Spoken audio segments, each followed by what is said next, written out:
ያኒ ቅተኝነት የናንተ ከፍታ የሚመስላችሁ ድሮ ህይወቷ ለቅ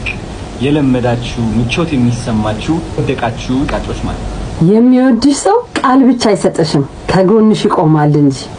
እውነትም የሴቶች ቀን የጃኒን መብት ብቻ አይደለም ያስከበርከው ሁሉንም ሴቶች መብት ነው ያስከበርከው አስተዋይ ልቦና ያለው ሰው ካንተ ንግግር ብዙ ይማራል ወደቀ ዛፍ ምሳር ይበዛበታል እንደተባለው ያም እየተነሳ ልቡ ነበር ሲወነጅላት የነበረው ረፉ አትናገሯት ብለክ ከጎኗ መቆም ደግሞ ትልቅ ኃይል ነው የሚሰጣ አንድ ቪዲዮ ላይ ማንንም ስለሌለኝ ነው ያለሽ ታለቅስ ነበር ምንም ቢሆን ከሰው በላይ የሆነ አምላክ ቢኖርም እንደ ሰውኛ ደግሞ ሰው ያስፈልጋል ይሄንን ሰው ደግሞ የጎደላትን ነገር ደግሞ አንተ ሞልተክ ለሁላት ብለክ ወተክ አንተ ከቃል በላይ ነህ በቃ ከስርህ እንዳትጠፋ አንድ እውነት ልንገርክ ካልተላገ ጣውላ ይልቅ የተላገው ጣውላ ውበት አለው ጃኒም በዚህ ድምዋ ብዙ መከራዎችን ብዙ ፈተናዎችን አይታለች ላንተ ሙሴ ተስፋናት አንተም እንደሰራሃት ደግሞ እያየን ነው አይለያችሁ ጃኒም በተወረወረብሽ ድንጋዮች ድልድይ ስሪበት ወደፊት ተጓዥ ህይወት ቤትሽን ገንቢ አትስሚያቸው